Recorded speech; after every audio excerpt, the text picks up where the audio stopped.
life insurance, di ba? Meron naman Pilipinas Life Company. At least napagalingan, may inom doon. Yung daw insurance, yung daw, ano nila, kumpanya nila.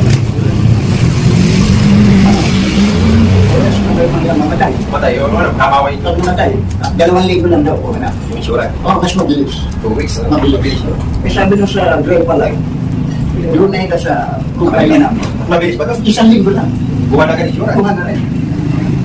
Ayun isa, yung sa Pilipinas Life Insurance Company. Inalo pa rin yun. 3 araw lang.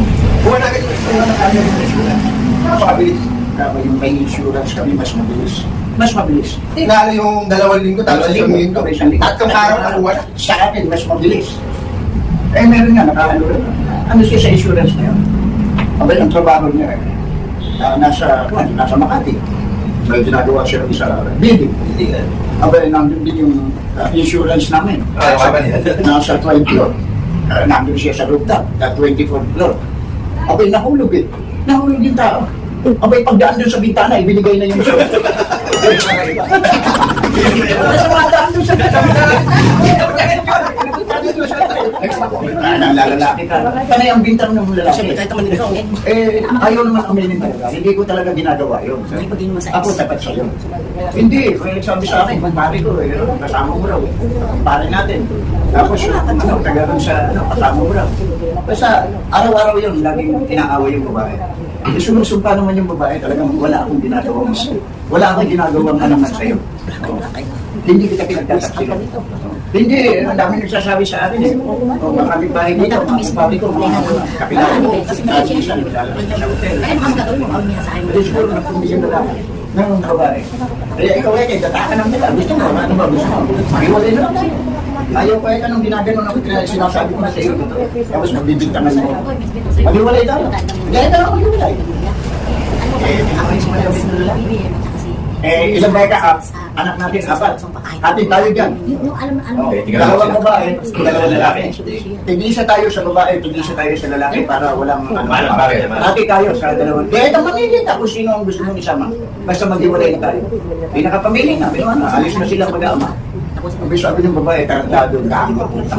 Kung galing pa yung ninditan niya, yung papinuha. Hindi pala. Hindi pala kanya yun. Pero hindi siya nalalaki. Hindi siya nalalaki ha. Uuwi ako. Lalaki ka dyan. Maglalakad ako. Nandun na yung tao na yun.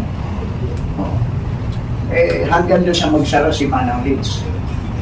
At minsan naman, madaling araw, ano siya. Nandun kami yung tao na yun. Yung kasasara lang ni Manang Lids. Tapos, Ano ba rin? oo. Hindi umaalis. Basta nandun siya, umaga at hapon, halos maghapon doon. Pagbubukas hanggang sa magsara, nandun siya. Napapansin, minsan kasi umiinom din ako nun, baka isa-isang bote, dala-dalawang bote. Nag-table din ako ng isa-isang babae, dala-dalawang bote. Hindi, bote na. Diretso. Hindi ka kami dalawang babae. Napapansin ko yung tao na yun. Parang may problema. May isang kinakusap ko, pero may problema ka. Bago magsasara ni Manang Lids, nandiyan ka na. At bago magbukas sa umaga, nandiyan ka na rin. May problema. Pare, ang bigat ng problema ko. Problemado. Ano ba ako problema mo? Kasi inuumagang mag-ina ko sa kalsada.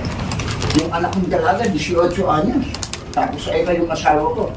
Inuumaga sa kalsada. Tapos pare, problema nga yun. Ba't naman kako inuumaga? Pare, hinahanap kasi nila ako eh. Siya pala problema.